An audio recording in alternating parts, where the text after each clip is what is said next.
যুবকদের দিনে ফেরার পথে সবচেয়ে বড় প্রতিবন্ধকতা সেটা হলো হালাল রিলেশনশিপ। এমন অনেকে আছে যারা হয়তো 5 ওয়াক্ত সালাত করে, রমাদানে সিয়াম রাখে, দিনের ব্যাপারে খুবই আগ্রহী, কিন্তু একটা জায়গায় এসে আটকে গেছে হারাম রিলেশনশিপ। তাদের ধারণা নন মাহরম একটি মেয়ের সাথে চলাফেরা করা, একসাথে ঘুরতে যাওয়া, ফুচকা খাওয়া, সেলফি তোলা, সেগুলো ফেসবুকে আপলোড দেওয়া এবং হাত ধরাধরি করে পার্কে হেঁটে বেড়ানো আসলে কোনো সমস্যা নেই। হারাম রিলেশনশিপের সূচনাটা মোটা দাগে কলেজ বিশ্ববিদ্যালয় জীবন থেকে শুরু হয়ে থাকে। একটা ছেলে বা মেয়ে যখন নতুন নতুন কলেজ বা বিশ্ববিদ্যালয়ে ভর্তি হয় তখন তার মনে যৌবনে উত্তাল হাওয়া বইতে থাকে। সে আশা করে কলেজে সবচেয়ে মেধাবী ছাত্রটা তার বন্ধু হোক, বিশ্ববিদ্যালয়ে সবচেয়ে স্মার্ট ছেলেটা তার সাথে একই রিকশায় ঘুরে বেড়ানো সে অন্যরকম একটা আনন্দ পেয়ে থাকে। ডিপার্টমেন্টের সবচেয়ে সুন্দরী বান্ধবীটা ক্যান্টিনে তার সাথে বসে ফুচকা খাচ্ছে, ব্যাপারটা তার কাছে অন্যরকম।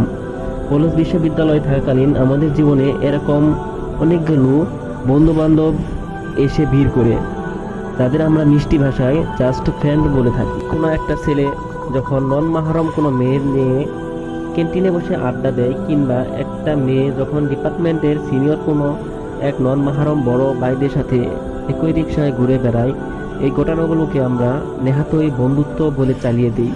কিন্তু তথাকথিত বন্ধুত্ব, জাস্ট ফ্রেন্ড, এই নৈপুণ্যের ঘটনা আমরা তেমন জানতে পারি না।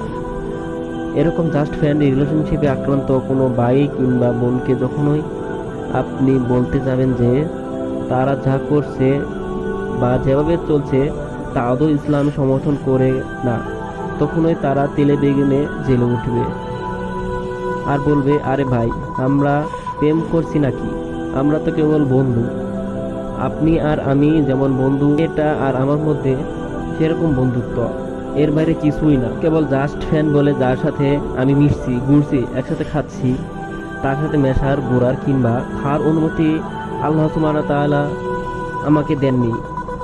আমার জন্য তিনি কুরআনুল কারিমে স্পর্শ করে বলেছেন, অর্থ, হে রাসূল, আপনি মুমিন ব্যক্তিদের বলে দিন তারা যেন তাদের দৃষ্টি সংযুক্ত রাখে এবং লজ্জাস্থানের হেফাজত করে। আয়াতটির দিকে আরেকবার খেয়াল করা যাক। এখানে মুমিন ব্যক্তিদের উদ্দেশ্যে করেই বলা হচ্ছে, মুমিন ব্যক্তি কারা? যারা আল্লাহ তাআলার সাথে যারা আল্লাহতে বিশ্বাস করে, রসুল, পরকাল, জান্নাত, জাহান্নাম, ফেরেশতা ইত্যাদিতে বিশ্বাস করে, তারাই হলো মুমিন। একবার চিন্তা করি, আমি কি আল্লাহকে বিশ্বাস করি, নবী রাসূলে বিশ্বাস করি, পরকাল, জান্নাত, জাহান্নাম, ফেরেশতায় বিশ্বাস করি? উত্তর যদি হ্যাঁ হয়, তাহলে এই আয়াতটি আপনার জন্য। হ্যাঁ, আমাকে উদ্দেশ্য করে আল্লাহ সুবহানাহু ওয়া তাআলা দৃষ্টি সংযত এবং লজ্জাস্থানের হেফাজত করতে বলেছেন। আল্লাহ তাআলা আমাদেরকে হারাম রিলেশনশিপ থেকে বেঁচে থাকার তৌফিক দান করুন। আমিন।